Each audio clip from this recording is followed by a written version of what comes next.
பார்ட்டியில் ஹீரோ கூட பக்கத்தில் ஹேவன் டான்ஸ் ஆடலாம்னு நினச்சிருப்பா. ஆனால் ஹேவனோட இடத்த ஜோயின் எடுத்துட்டா. ஜோயினும் ஹீரோவும் ஒன்றா சேர்ந்து டான்ஸ் ஆடுறத பார்த்து அங்கே இருக்கவங்க எல்லாருக்குமே புரிஞ்சிடுது இவங்க ரெண்டு பேருக்கு நடுவில் ஏதோ ஓடுது.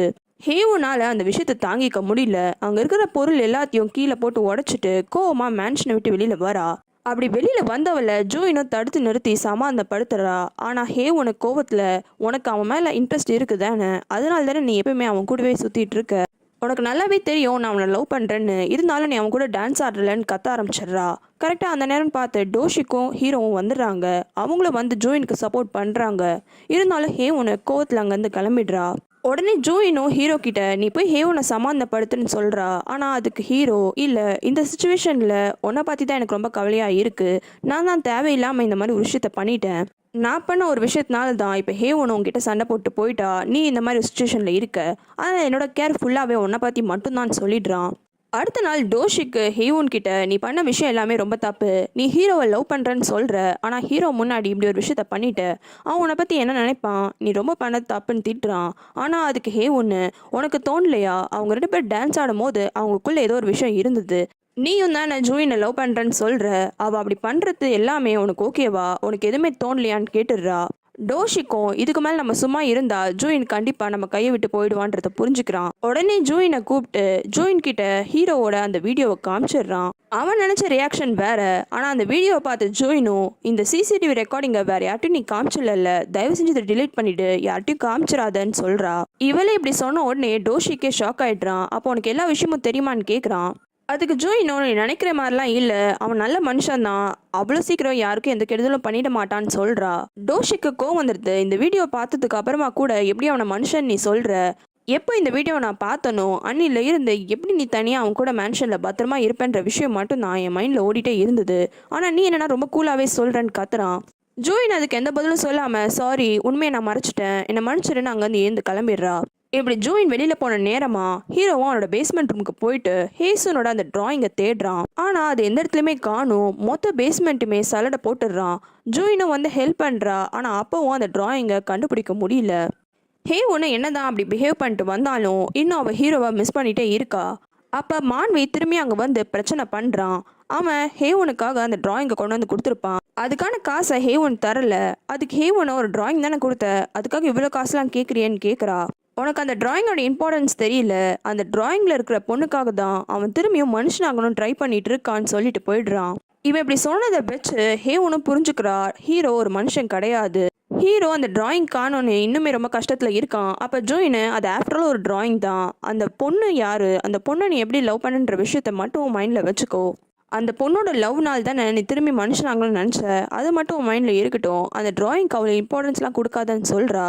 அந்த நேரம் பார்த்து ஹீரோக்கு ஒரு ஃபோன் கால் வருது. இவனும் யாருன்னு எடுத்து அட்டன் பண்ணா ஹேவன் ஒரு பாரில் குடிச்சிட்டு இவனுக்கு கால் பண்ணுறா. அங்கே பாரில் போயிட்டு ஹீரோவை மீட் பண்ணா. ஹேவன் ரொம்பவே குடிச்சிருக்கா. அதனால் வேறு வழியே இல்லாமல் அவன் ஹேவனை கூட்டிகிட்டு ஹேவனோட வீட்டுக்கே போயிடுறான். ஹீரோ பேசும்போது அவனோட ஃப்ரெண்டு பார்க்கு கிட்ட ஜோயினோட அப்பா காணாமல் போயிட்டாருன்ற விஷயத்த சொல்லியிருப்பான். இவர் காணாமல் போனதுக்கும் அந்த கோல்ட் பார்லாம் காணாமல் போனதுக்கும் ஏதோ கனெக்ஷன் இருக்குமோன்னு யோசிக்கிறான். அதனால ஒரு டிடெக்டிவ்னு சொல்லிக்கிட்டு அந்த பச்சர் ஷாப் லேடிக்கிட்டையும் அந்த டெய்லர் ஷாப் ஆளுக்கிட்டையும் ஜோயினோட அப்பா வைங்கன்னா பார்த்தீங்களா, எப்போ கடைசியாக பார்த்தீங்கன்னு விசாரிக்கிறான். அந்த பச்சர் ஷாப் லேடியும் ஆமாம் ஒரு நாள் பார்த்தேன், அவர் குடிச்சிருந்தார் போல, ஒரு கார் வந்துச்சு, அந்த காரில் அவர் ஏற்றி யாரோ கூட்டிகிட்டு போனாங்க, அதுக்கு மேலே நான் எந்த விஷயத்தையும் பார்க்கலான்னு சொல்லிடுறா. இவங்களுக்கும் புரிஞ்சிடுது ஜோயினோட அப்பாவை யாரோ கடத்தி கூட்டின்னு போயிட்டாங்க, அந்த கடத்தி கூட்டின்னு போன ஆள் தான் கோல்ட் பாரையும் திருடி இருக்கணும்னு முடிவு பண்ணுறாங்க. ரூபி எப்பயும் போல் அவளோட நைட் டெலிவரிக்கு வேலைக்கு போகிறா. அப்படி போகும்போது ஒரு பில்டிங்கை கிராஸ் பண்ணுறா. அவளுக்கு அந்த பில்டிங்லேருந்து ஒரு ரத்த ஸ்மெல்லாக வருது, ஏதோ தப்பாக இருக்கேன்னு மட்டும் அவளுக்கு தோணுது. ஆனாலும் அவளோட டெலிவரியை பார்க்க அவள் போயிடுறா. ஜோயின்னு நைட்லேருந்து மார்னிங் வரைக்கும் ஹீரோ வருவான்னு வெயிட் பண்ணிகிட்டே இருக்கா. மார்னிங் வரைக்கும் ஹீரோ கிட்டேருந்து அவளுக்கு ஒரு மெசேஜ் கூட வரல. இங்கே ஹேவனோட வீட்லேயும் ஹேவனும் தூக்கத்துலேருந்து ஏந்துடுறா. ஹீரோ அது வரைக்கும் அங்கேயே தான் வெயிட் பண்ணிட்டு இருக்கான். அவள் ஏந்ததை பார்த்தோன்னே ஹீரோவும் நைட்டு நீங்கள் பாரில் ரொம்ப குடிச்சிட்டீங்க, நடக்க கூட முடியல உங்களால், அதனால தான் உங்கள் வீடு வரைக்கும் நான் கூட்டிகிட்டு வந்தேன்ற விஷயத்த சொல்கிறான்.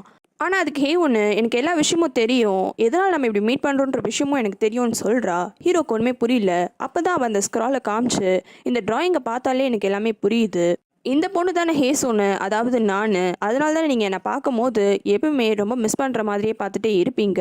உங்களோட ஒரு ஒரு எமோஷனும் எனக்கு இப்போ தான் நல்லாவே புரியுது. அதே மாதிரி எனக்கு இன்னொரு விஷயமும் நல்லாவே தெரியும், நீங்கள் மனுஷனே கிடையாதுல்லன்னு கேட்குறா. ஹீரோக்கு என்ன பதில் சொல்கிறது, எப்படி இந்த ஸ்க்ரால் இங்கே வந்துச்சுன்னு ஒன்றுமே புரியாமல் கன்ஃபியூஸ் ஆகிடுறான். அப்போன்னு பார்த்து ஹேவனும், இந்த பொண்ணு உங்களால தானே இறந்து போயிட்டான்னு சொன்னீங்க, அதே மாதிரி இந்த பொண்ணுக்காக தானே நீங்கள் இத்தனை வருஷமாக உயிரோடு இருக்கணும்னு சொன்னீங்க. இப்போ நான் திரும்பி வந்திருக்கேன், அப்போ நீங்கள் என்னை எப்படிலாம் ட்ரீட் பண்ணணும்? முதல்ல அந்த மேன்ஷனை நீங்கள் காலி பண்ணிடணும். அந்த ஜூயின் கூட நீங்கள் ஒன்றா இருக்கிறது எனக்கு சுத்தமாக பிடிக்கவே இல்லை. இனிமேலையும் என்னால் பார்த்துட்டு பொறுமையாக இருக்க முடியாது. என்னதான் ஹேவன் இப்படி கண்டிஷன் போட்டாலும் அதுக்கு ஹீரோ, இல்லை என்னால் அந்த மேன்ஷனை காலி பண்ண முடியாது. அந்த மேன்ஷனில் எனக்கும் ஹேசோனுக்கான நிறைய மெமரிஸ் ஒன்றா இருக்குது. என்னால் அந்த மேன்ஷனை கண்டிப்பாக காலி பண்ணவே முடியாதுன்னு சொல்லிடுறான். உடனே ஏவனும், ஓகே உங்களால் காலி பண்ண முடியாதா, சரி நம்ம ஜூயினை வீட்டை விட்டு துரத்திடலாம், அவள் இதுக்கு அங்கே தேவையில்லாமல் இருக்கணும். அதே மாதிரி இந்த ஸ்க்ரால் என்னோடது, நானே பத்திரமா வச்சுக்கிறேன்னு சொல்கிறா.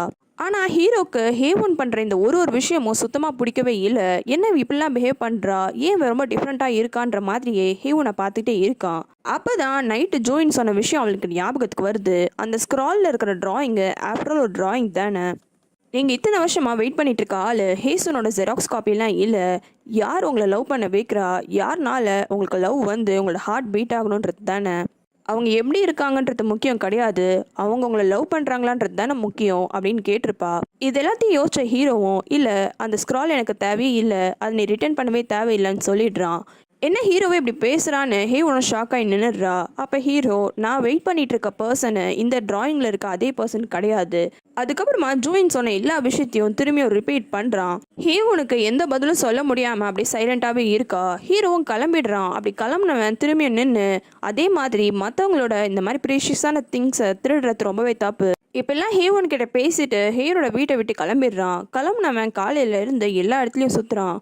ஹேவன் கூட இது வரைக்கும் நடந்த எல்லா விஷயத்தையும் யோசிச்சு பார்க்குறான். ஹேவன் இப்பெல்லாம் பிஹேவ் பண்ணுறான்னு யோசிக்கிறான். மேன்ஷனில் ஜூயின் ஹீரோக்காக வெயிட் பண்ணுறா. ஹீரோ வரலன்னு எங்கே போனா இவன் சொல்லிட்டு ஹீரோவை தேடிட்டே வரா. அப்போ ஹீரோ தூரத்தில் ஒரு பிரிட்ஜில் வெயிட் பண்ணிட்டு இருக்கான். உடனே கோவமாக ஹீரோ கிட்ட போய், காலையிலேருந்து உனக்கு ஃபோன் பண்ணிகிட்டே இருக்கேன், உன்னோட ஃபோன் சுவிச் ஆஃப்னு வருது, ஒரு வாட்டி கூட உனக்கு கால் பண்ணணும்னு தோணவே இல்லைல்ல, உன்னை பற்றி நினச்சி நான் இவ்வளோ கவலையில் இருந்தேன் தெரியுமா, எங்கே போய் தொலைஞ்ச நீன்னு கத்துறா. ஆனால் இவ இப்படி அக்கறைப்படுறதுலாம் பார்த்து ஹீரோக்கு சந்தோஷம்தான் வருது. அப்படி ஹீரோ சந்தோஷப்பட்ட கொஞ்ச நேரத்துலேயே அவனுக்கு உடம்புல ஏதோ ஆகுது. அப்படி ஆன உடனே அங்கேயே மயக்க போட்டு விழுந்துடுறான். ஜூயினுக்கு என்ன பண்ணுறதுன்னு தெரியல, உலுக்கி உலுக்கி பார்க்குறா. ஆனால் ஹீரோ ஏந்துக்கவே மாட்டிக்கிறான். ஜூயினால் இப்போ ஹாஸ்பிட்டலுக்கும் கால் பண்ணி ஹீரோவை கூட்டிகிட்டு போக முடியாது. என்ன பண்ணுறதுன்னு தெரியாமல் யோசிச்சுட்டு இருக்கா. அப்போ ஜூயினோட சவுண்ட் கேட்டு அந்த பக்கமாக நடந்து போன லீயும் பாருக்கும் ஓடி வந்து ஹெல்ப் பண்ண வராங்க. ஹீரோ இப்படி மயக்க போட்டோன்னே அவங்களுக்கு என்ன பண்ணுறதுன்னு தெரியல. ஹீரோக்கு கொஞ்சம் ரத்தத்தை கொடுத்துட்டு அவன் தூங்கட்டும், ரெஸ்ட் எடுக்கட்டும், எல்லாம் சரியாயிடும், நாங்கள் வீட்டுக்கு போகிறோன்னு கிளம்பிடுறாங்க. ஜூயின் நான் பார்த்துக்கிறேன். இங்கே டோஷிக்கோட ஆஃபீஸில் டோஷிக்கை மீட் பண்ணுறதுக்காக மான்வி போகிறான். ஹீரோ இப்படி மயக்கமாக இருக்கும்போது பக்கத்துலேயே ஜூயினும் பார்த்துட்டு அதே இடத்துல தூங்கிடுறா. ஹீரோவும் கொஞ்ச நேரம் கழித்து கான்ஷியஸ்னஸ்க்கு வரான். அப்படி வந்தோடனே ஜூயினும் ரொம்ப பதட்டத்தில் கத்த ஆரம்பிச்சிடுறா. அவள் எப்படி ஹீரோ மயக்க போட்டு விழுந்தனால பதறின விஷயத்தையும் மற்ற எல்லா விஷயத்தையும் சொல்கிறா. கடைசியில் அவள் லவ் பண்ணுற விஷயத்தையும் சொல்லிடுறா. அவள் அப்படி லவ் பண்ண விஷயத்த சொன்ன அடுத்த செகண்டே ஹீரோவும் அவனும் லவ் பண்ணுற விஷயத்த சொல்கிறான். மறக்காம ரெட் லோட்டஸ் தமிழ் சேனலுக்கு சப்ஸ்கிரைப் பண்ணுறங்க. உங்களுக்கு வேறு சீரீஸ் பார்க்கணுன்னா கமெண்ட்டில் சொல்லுங்கள்.